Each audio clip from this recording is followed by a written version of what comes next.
Chcela by som vás tu dneska privítať v mene Slovenskej výtvarnej únie na výstave vlastne 5 autorov. 4 sú z Ruska, jedna je z Bieloruska.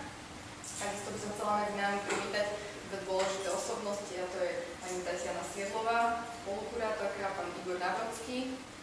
Dvaja autori, umelci pochádzajúci z Ukrajiny, ktorí žijú na Slovensku, v Nitre, kde tvoria, pôsobia.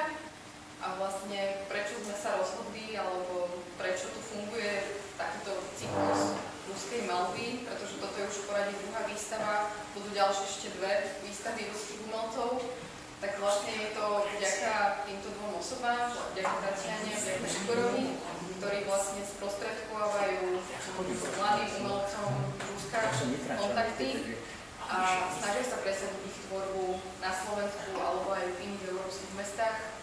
Takže to je veľká vďaka pre nich.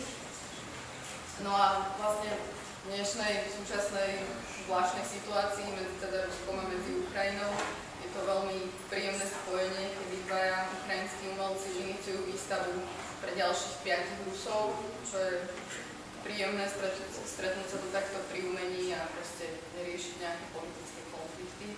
Tak ja by som tak veľmi stručne predstavila aspoň týchto 5 mladých ľudí, ktorých tu máme. Prvá je Natália Gončarová, ktorá sa malbe venuje už od svojho detstva. Všetci sú to veľmi mladí autori.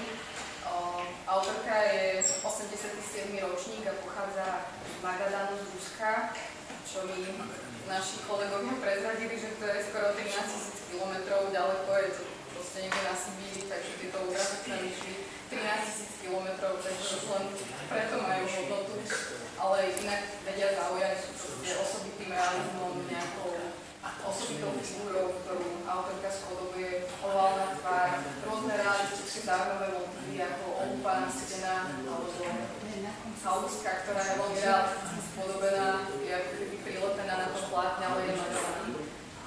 Potom tu máme Zátišia od ďalšej autorky, Jekateriny Kuročkiny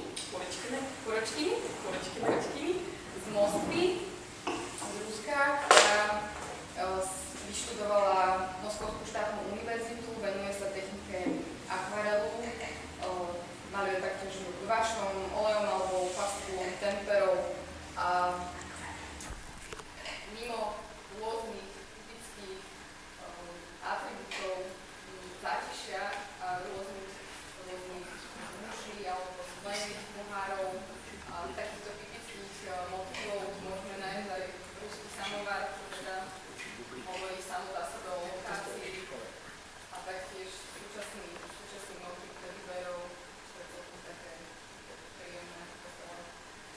Ďalšou autorkou za nami je Vera Vladimirovna Šurkus, pochádzajúca z Petrohradu z Ruska, takisto mladá autorka narodená v roku 1990, ona vyštudovala filmovú akadémiu v Rusku, venuje sa stále v súčasnosti filmovej kritike a ona si vytvorila takú svoju zvláštnu autorskú techniku, volá sa to, že akvagram.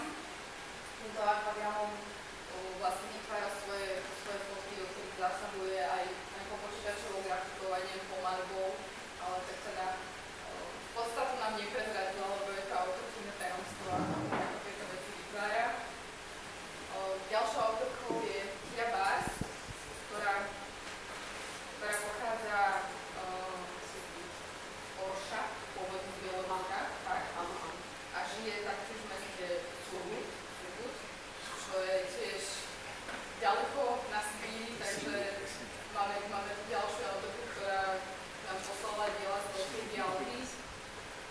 Svoje diela naplňa rôznymi osobitými mytologickými a legendistickými výjavmi, vychádzajúcimi z takej sibírskej ikonografie. Napríklad tam ten triptych pod sebou sú šamani Sibíru alebo sibírski šamani, takže už aj tam odkaz na tú lokáciu. No a posledným autorom je muž Vasilij Potapov z Petrohradu. Je to 22-ročný mladý umelec, architekt, ktorý nám vlastne sprostredkoval svoju tvorbu triptychom industriálneho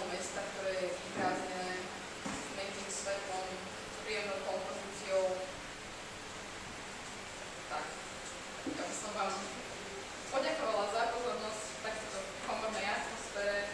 Poďakovala by som aj Tatiane a Igorovi, že prišli k nám v Nitri.